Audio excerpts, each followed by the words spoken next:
Boker Tov à tous, on arrive à la paracha de Vayeshev. Et cette paracha, c'est une paracha qui est très triste, très compliquée, parce qu'on sait que c'est la vente de Yosef. Et en plus, cette paracha, elle s'appelle Vayeshev, qui veut dire revenir. Et on voit que c'est le moment où Yosef y part. Pourquoi est-ce que cette paracha, elle s'appelle Vayeshev si Yosef y part?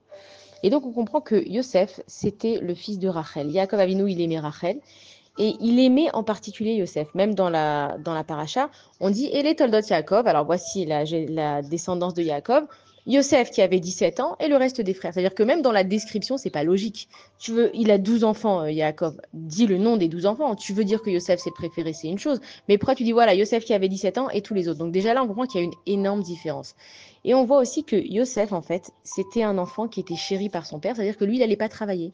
Lui, il allait avec son père, il allait étudier pendant que ses frères, ils allaient travailler. Donc évidemment qu'il y avait tellement une grande différence que les frères, ils étaient très jaloux de Yosef et on peut comprendre. Et Yosef, par-dessus tout, il a fait une cotonnette passim à Yaakov, pardon, il a fait une cotonnette passim à Yosef, il lui a fait un habit spécial. Alors attends, déjà, tu parles que de Yosef. Déjà, Yosef, il va pas travailler avec nous parce que lui, il doit rester étudier avec toi. En plus, il a un habit qui est spécial, évidemment que la jalousie des frères, elle a monté. Comment ça se fait que Yaakov, il a fait autant de différences? Et aussi, il faut comprendre que les frères de Yosef, Chazvé Shalom, on parle de Talmidei Chachamim, de Tzadikim, c'était des babas salés, même plus que des babas salés. C'était des Rav Ovadia Yosef, donc on ne peut même pas se permettre de parler mal d'eux. Mais qu'est-ce qui s'est passé? Eux, en fait, ils ont vu que Yosef il était spécial, ils le kiffaient pas du tout, et bon, ils ont compris qu'ils étaient différents, qu'il avait rien à faire avec eux. Yosef, il vient, et puis il dit à ses frères, Chalam Chalamti, j'ai rêvé un rêve. Déjà, on se dit, bah, évidemment que tu as rêvé un rêve, tu veux rêver quoi d'autre? C'est comme les Havdi, les Lef Alpha Avdalot. Martin Luther King, à l'époque, il avait fait un discours, il avait dit, I had a dream. Et il avait raconté, donc dans son discours, il a dit, j'ai fait un rêve que tout le monde s'aimait, j'ai fait un rêve que tout le monde était en paix. Ça veut pas dire qu'il a rêvé, ça veut dire que son rêve, c'était que tout se passe comme lui voulait. Et c'est ce que Yosef, il dit quand il dit Chalam, ti Chalam, évidemment que tu as rêvé un rêve. Il lui dit, non, j'ai un rêve, mes frères. Et ils lui disent, ok, c'est quoi ton rêve, notre frère? Et il dit, voilà, on était tous dans les champs avec des gerbes de blé, et toutes vos gerbes de blé, elles sont venues, elles se sont prosternées devant moi. Et là les frères, ils disent, attends, mais je rêve, je rêve en fait. Déjà, t'as un manteau, il nous fait mal aux yeux. Déjà, t'es le préféré de papa. Déjà, tu vas pas bosser avec nous. Et en plus, il faut qu'on se prosterne parce que on doit plus te respecter. Donc, en plus, il les a excités à mort. Ils étaient super, super jaloux. Et il revient avec un deuxième rêve. Encore une fois, vas-y, qu'est-ce que t'as rêvé? Allez, Youssef, qu'est-ce que t'as rêvé encore? Il lui dit, alors cette fois, j'ai rêvé que il y avait le soleil en référence à son père Jacob, la lune en référence à sa maman Rachel, et 11 étoiles en référence à ses frères, lui c'était la 12e, et qui sont tous venus se prosterner devant moi. Alors là, les frères, ça les a allumés de folie. Ils ont dit, attends, maintenant c'est déjà que nous, tu veux qu'on se prosterne, c'est honteux, mais bon, à la rigueur, je peux comprendre ta folie. Maintenant quoi, même ton père et ta mère, ils doivent se prosterner devant toi. Et donc ça a excité leur colère de folie. Et Jacob, il a dit à Yosef, il a dit, mais pourquoi ils sont tellement excités, les frères, qu'est-ce qui se passe? Jacob, Yosef, il raconte son rêve à son père, et son père, Ouchamar et Tadavar, il a rien dit. En plus, il dit rien. Et donc, on comprend que voilà, là, les frères, ils peuvent pas se voir Yosef. Et à un moment donné, Yaakov, il appelle Yosef, et il lui dit, Yosef, mon fils, j'ai besoin que tu me rendes un service. Et Yosef, quand il répond à son père, il lui dit, Hineni. Dans la Torah, quand on dit Hineni, ça veut dire je suis prêt. Pas seulement je suis prêt, Yosef, il comprend que, bon, il y a un truc qui va se passer, il sait peut-être pas exactement ce que c'est, mais il comprend que là, ça y est, il va rentrer dans la vraie vie, et il est prêt, il dit Hineni. Et Yaakov, il lui dit, va voir tes frères et va me raconter ce qu'ils font. Et donc lui, avant d'aller voir ses frères, on dit qu'il est parti d'abord à Hebron. Alors pourquoi il est parti à Hebron? Évidemment, il est allé prier à la Marat Marpella. Il est allé voir ses grands-parents, Yitzhak et Rivka, ses arrière-grands-parents Avram et Sarah. Il leur a dit, regardez, je sais pas ce qui va m'arriver, mais je sens que là, je vais rentrer dans la vraie vie, dans le vrai travail de la vie. Soyez avec moi. Et on dit qu'il est parti à Shrem. Et c'est rigolo parce qu'en plus, il est enterré à Shrem. Donc en fait, sa mission, elle a commencé à Shrem. Et sa vie, elle a fini à Shrem. C'est pour ça qu'il est marqué Vayeshev. En fait, il est parti pour revenir, mais au bon endroit. Et donc, il va voir ses frères. Et on connaît cette fameuse phrase il dit, Et achai ani mevakesh, agidenali efoem roim. Il dit, je cherche mes frères. Dites-moi où est-ce qu'ils sont en train de faire roetson, où est-ce qu'ils sont en train de garder les animaux. Et dans cette phrase, Et achai ani mevakesh, on voit qu'il y a vraiment une bakasha, une demande de Yosef. C'est pas juste il cherche l'endroit où ses frères ils sont. Je cherche mes frères. Où sont mes frères que j'aime? Je veux être avec mes frères. Et donc il arrive à l'endroit où il y a ses frères. Et ses frères, ils le voient arriver de loin. Et ils peuvent pas se le voir. Donc il le voit arriver de loin et il lui dit, ah voilà, ça y est, bah la chalomot alazé, celui qui a des rêves légers là, celui qui pense que dans la vie tout va arriver comme lui veut. Et rien qu'ils le voient arriver, ils se disent, ish elle arrive, ils se disent, on va le tuer. on peut pas se le voir, on va se tuer. Mais attention, c'était tellement grand tzadikim, comment ils ont pu se dire ça? En fait, eux, ils ont fait un raisonnement que quoi? Ils ont dit d'abord, Yosef, il fait du lachon hara sur nous, donc il attise la haine de notre père contre nous. En plus, il veut que son père et sa mère, ils se prosternent à lui, donc il manque de kibbout avim. Donc dans leur raisonnement à eux, Yosef, il était chayav karet, il méritait de mourir, donc eux, ils avaient raison dans leur raisonnement. Yosef, il arrive, ni une ni deux, ils le prennent, ils lui enlèvent son habit qui était spécial, ils jettent Yosef dans un puits. Et là, ils se disent, bon, on va pas le tuer parce que Achénou, notre frère, Bessarenu, ou il est de notre chair. Mais attends, alors j'ai pas compris. Donc en fait, le jeter dans un puits, parce qu'on dit Ani Chachouf Kemet, un pauvre, il est considéré comme mort parce qu'il a rien. Donc de le mettre dans un puits avec des serpents et des scorpions, de le vendre aux Ishmaélim où tu sais pas ce qui va se passer dans sa vie, ça c'est ok, mais le tuer c'est pas ok. Quand ils disent Achinu Bessarinu, où ils comprennent que Yosef, ils pourront pas s'en débarrasser comme ça. Et ils disent même plus que ça. Ils ont dit, bon, venez, on va le vendre et on va voir ce qu'il advient de ses rêves. Ils savaient qu'il y avait une vérité dans les rêves de Yosef et ils savaient qu'ils pourraient pas éviter cette vérité. Donc ils ont dit, allez, tu sais quoi, nous, maintenant, on va s'en débarrasser parce qu'il est Chayav Karet et on va voir ce qu'il va devenir maintenant. Pourquoi est-ce que les frères, ils ont fait quelque chose comme ça? Il faut comprendre que Kadesh Baruch Hu, il gère le monde. Maintenant, il y a des choses qui doivent descendre dans le monde. Des fois, il y a de la bonté, des fois, il y a de la colère, des fois, il y a de la punition, des fois, il y a de la justice. Mais toi, selon comment tu vis la situation, tu décides quel Kéli tu vas être. Ça veut dire que s'il y a une personne qui a fait quelque chose de pas bien du tout, ok, cette personne, elle doit avoir un jugement. Mais est-ce que c'est moi qui va faire le jugement de cette personne? Si c'est moi qui vais juger cette personne, je me transforme en Kéli de justice. Et on sait que les 10 frères, ils sont revenus comme Assara en Gilgoul de Assara à Rougé Malchut. Les Assara, Rougé Malchut, ils ont été tués de façon horrible. Leur corps, ils ont été avec des peignes chauds, ils leur ont enlevé la peau.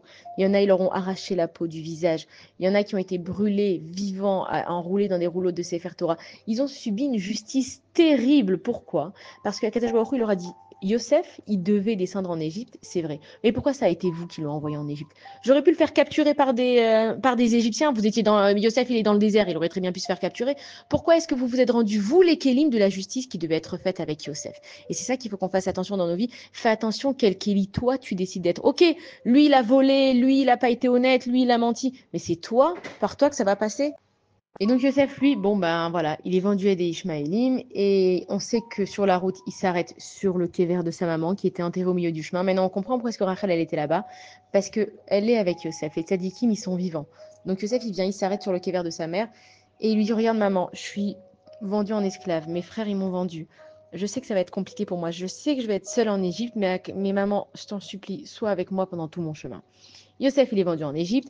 Et puis là-bas, il se fait remarquer parce que d'abord, il était très beau. De Yosef, on sort le pasouk, Ben Porat Yosef, Ben Porat Aleaïn. Ça veut dire que Yosef, c'est lui qu'on dit qu'il était tellement beau qu'on aurait pu lui mettre de l'œil tellement qu'il était beau. Et donc, il arrive au marché des esclaves, Potiphar là-bas.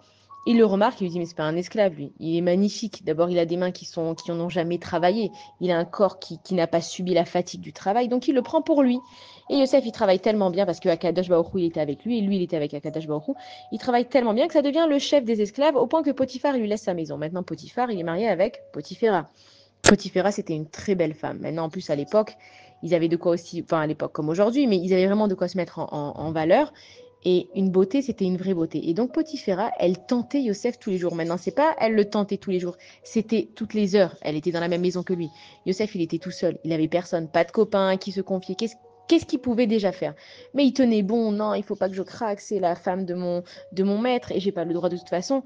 Et donc, il tenait bon, tous les jours comme ça. Et un jour en Égypte, il y avait une grande fête de toute l'Égypte. Toute la maison de Potiphar et Potiphar, ils sont partis à la grande fête.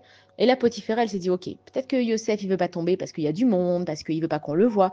Là, il y a personne. Je vais me le choper à Yosef. Et elle arrive donc Potiphar dans ses plus beaux apparats. Et elle attrape Yosef. Comment c'est qu'elle l'attrape? Parce qu'on dit que quand Yosef il s'est enfui de Potiphar, elle est restée avec son habit dans la main. Donc, si une personne elle a son habit dans la main de Potiphéra, ça veut dire qu'elle était assez proche pour qu'elle puisse le toucher. Donc on comprend combien Yosef et Potiphéra, ils ont été proches à ce moment-là. Et donc on dit que Yosef, à ce moment-là, il a failli craquer. Il s'est dit, j'en peux plus, j'en peux plus. D'abord, ça fait des jours et des jours et des jours et des mois. J'en peux plus. De toute façon, même si je craque pas maintenant, elle va revenir dans une heure, elle va revenir demain, après-demain, ça ne va jamais s'arrêter. Si je lui donne une fois, elle va me laisser tranquille et on verra ce qui adviendra. Et donc, il y a marqué le mot Vayemaen. Et au-dessus de Vayemaen, il y a comme un zigzag comme ça s'appelle Sholchelet, je crois, dans les signes. C'est que Yosef, il a failli craquer. Il était tellement proche d'elle qu'elle a pu lui toucher son vêtement. Et qui s'est dit, attends, c'est qui mes parents? Abraham, Yitzhak et Yaakov. Donc le zigzag, c'est juste en fait la continuité. Il a dit quoi? Je vais craquer. Pourquoi? Pour 5 minutes? Pour 1 heure de plaisir? Allez. Et quoi? Et je vais ruiner en fait tout ce que Abraham ils ont fait, tout ce que Yitzhak il a fait, tout ce que Yaakov il a fait. Et en plus, moi, je sais que je dois continuer le Ham Israël. Je vais avoir des enfants. Si moi, maintenant, je craque, je vais donner quel courage à mes enfants? Mes enfants, un jour, il y en a un, il va être super beau et il va dire quoi? Il va dire, ah, j'ai pas tenu à la preuve. Regarde, même Yosef, il a pas tenu. Alors quoi? Moi, j'allais tenir. Je suis pas comme Yosef Hatzadik. Donc, Yosef Hatzadik, à ce moment-là, il y a le visage de son père qui lui est apparu. Il s'est enfui, mais ils étaient tellement proches elle l'a retenu, donc, et elle avait son vêtement dans la main. Maintenant, Potiphéra, drama queen, elle s'est dit, oh là là, si Potiphar, il sait que je veux le tromper, machin. Elle s'est mise à hurler, tout le monde est venu, et elle a raconté que Yosef, il a voulu aller avec elle. Maintenant, Potiphar, il arrive, tout le monde arrive, et il voit que c'est elle qui a le vêtement de Yosef dans les mains. Donc, comment Yosef, il peut t'agresser si c'est toi qui as le vêtement? Bon, Potiphar, il comprend que c'est pas logique, mais il peut pas mettre son honneur en question devant tout le monde. Qu'est-ce qu'il fait? Il jette Yosef en prison. Maintenant, venez, on se pose la question. Yosef, tu viens de remporter la victoire.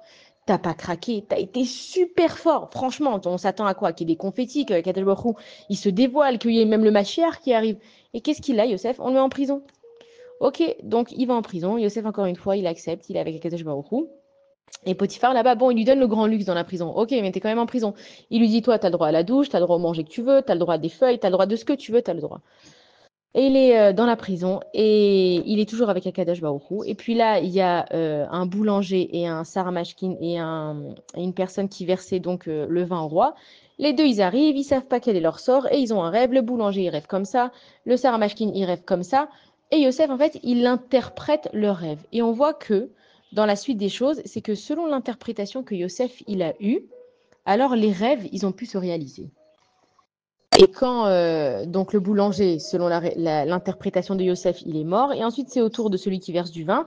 Et Yosef, il lui a dit, toi, tu vas pas mourir, mais rappelle-moi auprès de Paro que c'est moi qui ai interprété ton rêve et compagnie.